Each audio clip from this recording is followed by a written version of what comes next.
नमस्कार। आइए सुनते हैं मालती जोशी की लिखी कहानी वितृष्णा। कहानी अच्छी लगे तो इसे एक लाइक करिएगा। चैनल पर नए हो तो सब्सक्राइब कर लीजिएगा। तो लीजिए सुनिए कहानी। माँ पापा लौट आए हैं। खाना खाते हुए मैंने सूचना दी।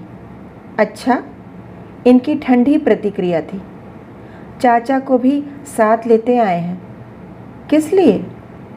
अकेले छोड़ते नहीं बना होगा, तभी तो तेरही के बाद भी महीना भर तक रुक गए थे।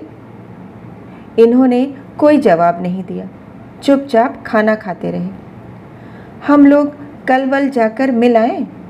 मेरे स्वर में अनुनय था। कलवल तो मुश्किल है, संडे को देखते हैं, उन्होंने विषय समाप्त करते हुए कहा।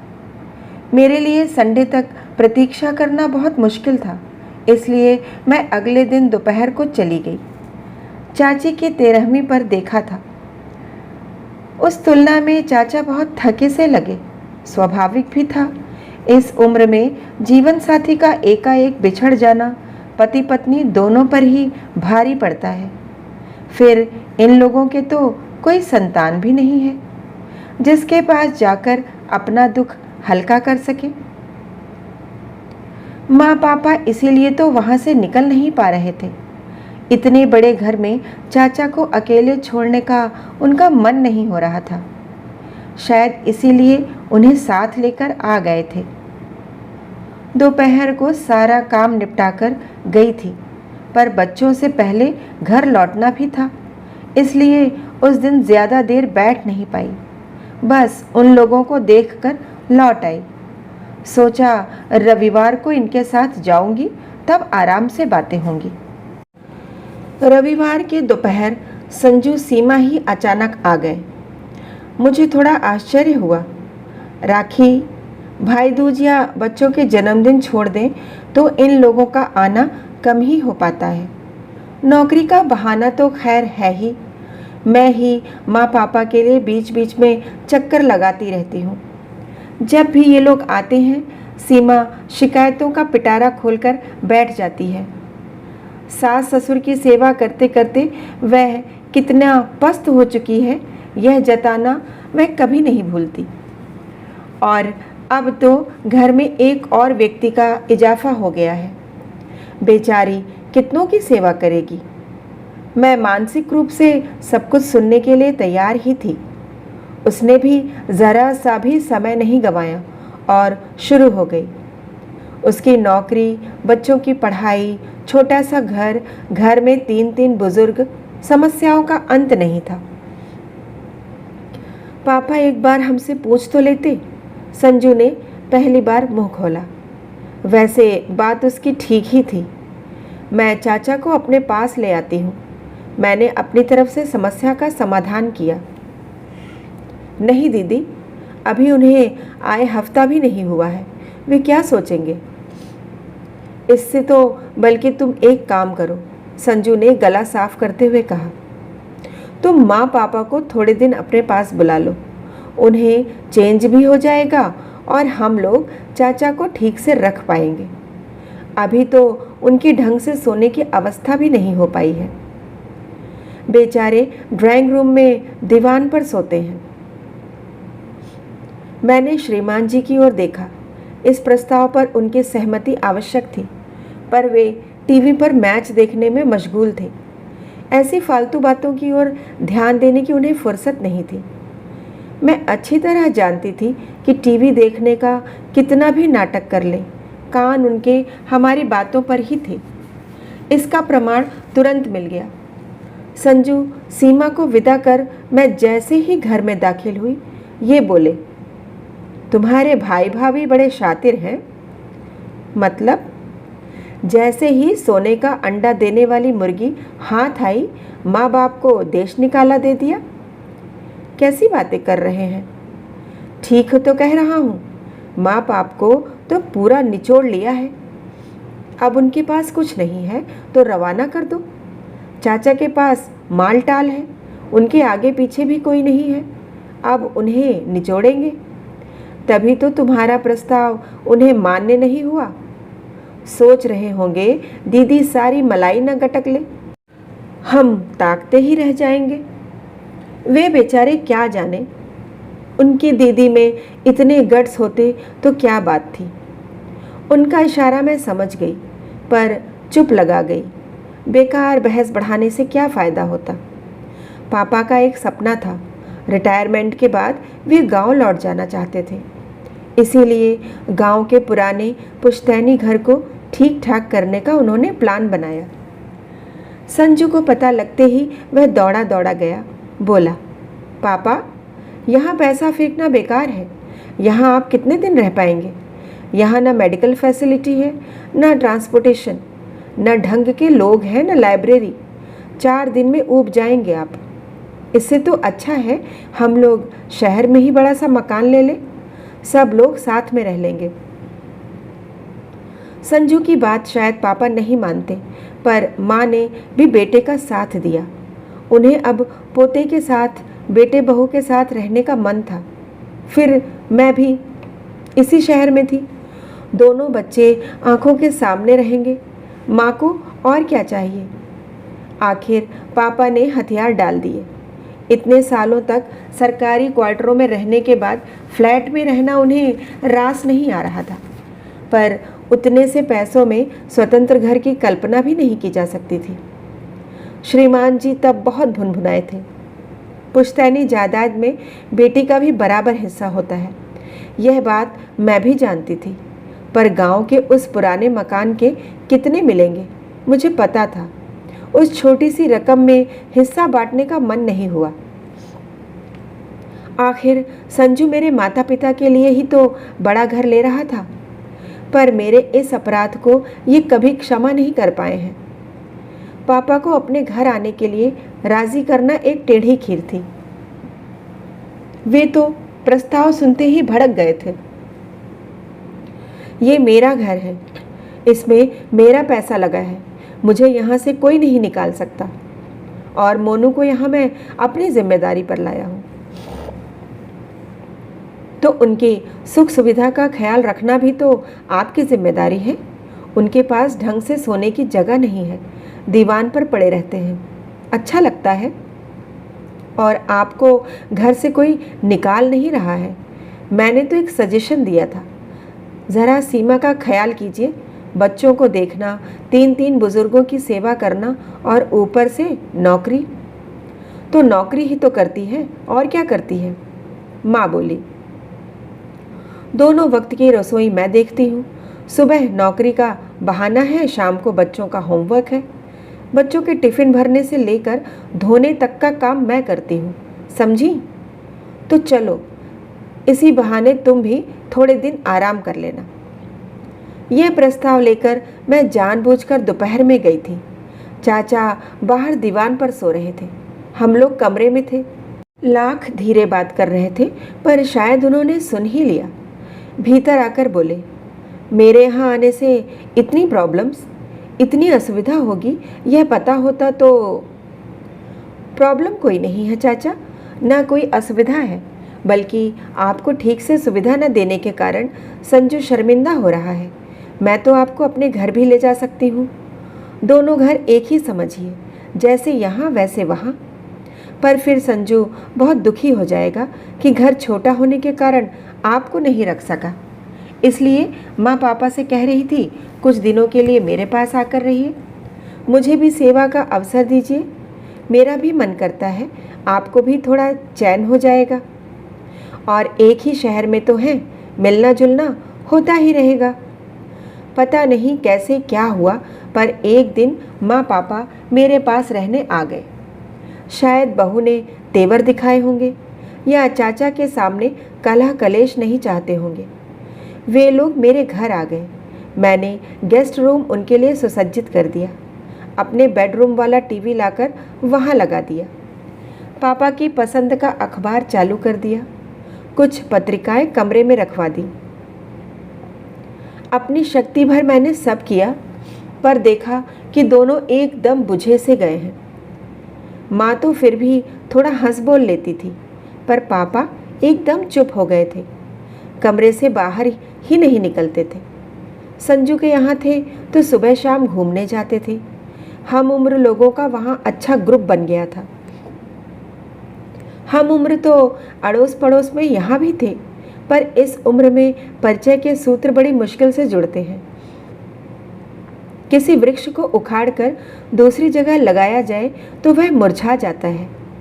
दिन का खाना मैं पापा और माँ साथ खाते थे, पर रात में ये भी टेबल पर होते थे। इनकी उपस्थिति में पापा बहुत असहज महसूस करते थे। उन्हें कंफर्टेबल करने का उनके दामाद ने कभी प्रयास भी नहीं किया। फिर मैंने इसका तोड़ निकाला। मैंने उन दोनों को बच्चों के साथ खिलाना शुरू किया। कहा कि रात में जल्दी खा लेना ठीक होता है। खाने और सोने में कम से कम 2 घंटे का गैप होना चाहिए। 8वें चौथे दिन चाचा आ जाते तो पापा के चेहरे पर थोड़ी मुस्कान आ जाती। दोनों भाई देर तक बतियाते रहते। फिर माँ मुझसे फुसफुसाकर कहती, लाला को खाने के लिए रोक लेना, वहाँ पता नहीं क्या कैसे बनता होगा। चाचा ना नुकर नहीं करते। हाँ, संजू के यहाँ फ़ोन ज़रूर कर देते। अगर दिन में आते तो खाकर ही आते, क्योंकि सीमा खाना सुबह ही बना कर जाती। फिर भी मेरे आग्रह पर एक आध रोटी खा लेते। खाना खाते हुए उनकी शिकायतों का पिटारा भी खुल जाता। भाभी, बहू तो तुम्हारी गजब है। कल बड़े को मेरे बिस्तर में ही घुसा दिया। मैं फिर सीधा जाकर दीवान पर सो गया। सनी हम दोनों के पास ही सोता था ना, माँ बताती। दरअसल संजू के पास 2 ही बेडरूम हैं, इसलिए एक बच्चा माँ पापा के पास सोता था, पर चाचा को इसकी आदत थोड़े ही है। कभी कहते, तुम्हारी बहू ने मुझे क्या मास्टर समझ लिया है, ऐसे रात को बच्चों को कॉपी किताब देकर भेज देती है। पहले होमवर्क वही करवाती थी ना, अब रसोई में लगना पड़ता होगा तो समय नहीं मिलता होगा। रसोई तो वो जैसी बनाती है ठीक ही है। मैं तो हैरान हूँ भाई साहब कैसे खा लेते थे। ये तो इतने मीन मेख वाले हैं। अंजलि तो घबराती थी। मेरे रहते तुम्हारे भाई साहब को किसी और के हाथ का खाने की ज़रूरत ही नहीं पड़ती ना। शिकायतें दूसरे पक्ष से भी कम नहीं होती थी। दीदी, चाचा जी दोपहर को आपके यहाँ गए थे क्या? काम वाली ताला देखकर लौट गई। अब कपड़ों का और बर्तन का ढेर पड़ा है मेरे लिए। दीदी, पता है आज बच्चों को पड़ोस से चाबी लेकर दरवाज़ा खोलना पड़ा। दीदी, कल रात हम पिक्चर जा रहे थे। चाचा जी ने कहा बाहर से ताला डालकर जाना। मैं आधी रात को उठकर दरवाज़ा नहीं खोलूँगा। सुनकर मुझे बहुत मज़ा आता। देवी जी को माँ पापा की अहमियत का अब पता चलेगा। उनके भरोसे दोनों कितने निश्चित थे। न घर की फिक्र थी न बच्चों की। मैं सोच रही थी ब्रेकिंग पॉइंट बस आने ही वाला है। उससे पहले ही एक दिन चाचा सूटकेस सहित घर में दाखिल हुए। कहीं ये रहने तो नहीं आ गए? श्रीमान जी की प्रतिक्रिया की कल्पना से ही मुझे डर लगने लगा। पर चाचा ने मुझे ज़्यादा देर तक पसोपेश में नहीं रखा। मुझसे एक गिलास पानी मंगवा कर पिया और फिर माँ पापा के चरण छूकर बोले, कुछ दिनों के लिए घर जा रहा हूँ। एकदम कैसे? लौट कर बताता हूँ, उन्होंने कहा और बाहर खड़ी ऑटो रिक्शा में जाकर बैठ गए। माँ की तो जान ही सूख गई। ये एकदम कहाँ चल दिए? किसी ने कुछ कह तो नहीं दिया? बड़े चाव से हम लोग उन्हें लेकर आए थे, पर अब खुद ही शरणार्थी बन गए हैं। क्या करें? माँ प्लीज़ अपने आप को शरणार्थी मत कहो। तुम कहीं सड़क पर नहीं पड़ी हो, अपनी बेटी के घर में हो जो तुम्हें आदर मान से लेकर आई है। और रही चाचा की बात, तो वो बोले हैं न कि लौट कर बताता हूँ, तो इसका मतलब वे वापस आएंगे। घर बार एक बार देखने गए होंगे। उनके इस आकस्मिक प्रस्थान में संजू, सीमा भी परेशान हो गए थे। सीमा तो बार बार मुझसे उनका प्रोग्राम पूछती। जैसे जैसे दिन बीत रहे थे उसका धैर्य समाप्त होता जा रहा था। एक दिन बोली, दीदी मैं सोचती हूँ मम्मी पापा को घर पे ले आऊँ। कब तक चाचा जी की राह देखेंगे? और इस बीच अगर चाचा आ गए तो उन्हें आप रख लेना। मैंने एक वाक्य महीनों से रट रखा था, वह फौरन उसे सुना दिया। सीमा, मेरे माँ बाप को तुमने क्या फुटबॉल समझ रखा है, जो उन्हें जब चाहोगी जिधर चाहोगी लुढ़का दोगी? यह बात उसके मुंह पर फेंक कर मुझे इतना हल्का महसूस हुआ। उसका मुंह ज़रूर सूज गया होगा मेरी बला से। एक दिन हमारी प्रतीक्षा का अंत हुआ। चाचा मिठाई का पैकेट लेकर पधारे। माँ पापा को प्रणाम करके मुझसे बोले, जमाई राजा घर में हैं, बुलाओ। दोनों को जोड़े से निमंत्रण दूंगा। ऑफिस से लौटकर ये फ्रेश होने गए थे। शायद उन्हें चाचा की बुलंद आवाज़ वहीं सुनाई दे गई थी। वॉशरूम से निकलते हुए बोले, तुम्हारे चाचा जी फिर से शादी वादी कर रहे हैं क्या? कैसी बातें कर रहे हैं? प्लीज़ जल्दी से कपड़े बदलकर बाहर आइए। जमाई राजा के ड्राइंग रूम में आते ही चाचा उठ खड़े हुए। नाटकीय ढंग से उन्होंने हम दोनों के हाथ में मिठाई का डिब्बा पकड़ाया और हाथ जोड़कर कहा, आपके शहर में एक छोटा सा आशियाना ले लिया है। रविवार को छोटी सी पूजा रख ली है ताकि गृह प्रवेश की रस्म भी हो जाए। तुम लोग और संजू का परिवार, बस इतने ही लोग रहेंगे। अभी बहुत लोगों को तो मैं जानता भी नहीं हूँ। हम लोगों को आश्चर्य तो हुआ, पर हमने बधाई देने में कोई कंजूसी नहीं की। चाय पीते हुए चाचा ने कहा, भाभी और भाई साहब को साथ लेकर जाता हूँ। सब कुछ इन्हीं को करना है, मुझे तो कुछ आता जाता नहीं है।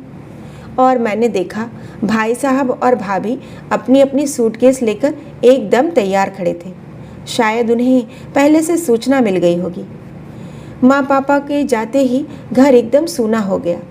घर में दो प्राणी कम हो जाते हैं तो खालीपन तो व्यापता ही है। पर मेरे उदास होने का कारण यह था कि मैं जानती थी कि वे दोनों अब लौटकर यहाँ नहीं आएंगे। चाचा के अपने घर जाने के बाद संजू सीमा उन्हें घर ले जाएंगे। शहर के बाहर सीमेंट का जंगल उग आया था। उन्हीं कॉलोनियों में से एक में चाचा का नया फ्लैट था। 2 BHK सुंदर था। बाहर गैलरी थी, भीतर वॉशिंग स्पेस थी, वेट गैलरी थी। खास बात यह कि बिल्डिंग में लिफ्ट की सुविधा थी। चाचा अपने साथ पुराने सेवक को ले आए थे और गृहस्थी का सामान भी। माँ ने लखन के साथ मिलकर 2 दिन में घर ठीक से जमा दिया था। 2-3 बक्से अब भी खुलने को बाकी थे, पर ज़रूरत का सामान सब निकाल आया था। माइक्रो से लेकर फ्रिज तक रसोई में हर चीज़ मौजूद थी। चाचा शायद जाने से पहले सारा इंतज़ाम कर गए थे, क्योंकि हर कमरे में AC लग गया था। हर बाथरूम में गीज़र फिट था। पलंग भी नए लग रहे थे। माँ ने अपना वाला कमरा तो ऐसा जमा लिया था जैसे हमेशा यहीं रहना है। चाची बहुत शौकीन थी। उनकी पसंद भी बहुत ऊंची थी। उनकी क्रॉकरी, बर्तन, पर्दे, चादरें सब आला दर्जे के होते थे। सीमा हर चीज़ को छूकर उलट पलट कर देख रही थी। मन ही मन कीमत का अंदाज़ा लगा रही थी। पूजा अच्छे से संपन्न हो गई। खाना भी बहुत अच्छा था। बहुत दिनों बाद माँ को रसोई का एकदम राज मिल गया था। किसी का अंकुश नहीं था, इसलिए उन्होंने बहुत मन लगाकर खाना बनाया था। खाने के बाद हम सब हॉल में बैठकर गपशप कर रहे थे कि एकाएक सीमा ने पूछा, मम्मी जी, ये सब समेटने में आपको 1 आध दिन तो लग ही जाएगा। मैं आप लोगों को लेने परसों आ जाऊं या चाचा जी छोड़ देंगे? ये लोग अब कहीं नहीं जाएंगे, चाचा ने निर्णायक स्वर में कहा। हम तीनों बूढ़े प्राणी यहीं रहेंगे और ये चौथा बूढ़ा लखन लाल हमारी सेवा करेगा। क्षण भर को हॉल में चुप्पी छा गई। यह प्रस्ताव हम सबके लिए एकदम अप्रत्याशित था। बड़ी देर बाद संजू की आवाज़ निकली, चाचा, ये अचानक नहीं बेटे, बहुत दिनों से प्लानिंग कर रहा था। भाई साहब की इच्छा थी कि मैं अब उन लोगों के साथ रहूं। मुझे भी यह प्रस्ताव अच्छा लगा था, इसीलिए मैं उनके साथ चला आया। पर यहाँ आकर देखा कि किसी भी घर में हम तीनों एक साथ नहीं रह सकते, इसलिए ये अलग आशियाना बना लिया। सीमा एकदम बोल उठी, इससे तो अच्छा था चाचा जी, आप हमें एक बड़ा सा घर दिलवा देते, फिर सब लोग आराम से साथ रह लेते। नहीं बेटा, इतने दिनों में मैं एक बात अच्छी तरह जान गया हूँ कि मैं हर कहीं एडजस्ट नहीं हो सकता। मेरी आदतें बिगड़ चुकी हैं। घर में सबसे छोटा था, इसलिए पहले तो माँ ने खूब लाड किए, फिर भाभी आई तो उन्होंने भी मेरे नखरे उठाए। रही सही कसर तुम्हारी चाची ने पूरी कर दी। बच्चे थे नहीं तो सारा प्यार दुलार मुझ पर ही उड़ेल दिया, बिल्कुल बर्बाद कर दिया मुझे। अब इस उम्र में अपने आप को बदलना नामुमकिन है, इसलिए मैं यहीं ठीक हूँ और तुम इसे भी अपना ही घर समझो। समझ लो कि उस घर का एक्सटेंशन है। ये बच्चों को जब भी दादा दादी या नाना नानी की याद आए, वे यहाँ बेखटके आ सकते हैं। और अनु, तुम्हें जब भी पीहर जाने का मन हो, यहाँ चली आना। मतलब मम्मी अब हमारे पास नहीं रहेंगी। सीमा तो रोनी रोनी हो आई थी। हाँ बेटे, भाभी अब यहीं रहेंगी। जिंदगी भर खटकी रही है, उन्हें अब आराम की ज़रूरत है। मतलब मम्मी अब हमारे पास नहीं रहेंगी? सीमा तो रोनी रोनी हो आई थी। हाँ बेटे, भाभी अब यहीं रहेंगी। जिंदगी भर खटती रही हैं, उन्हें अब आराम की ज़रूरत है।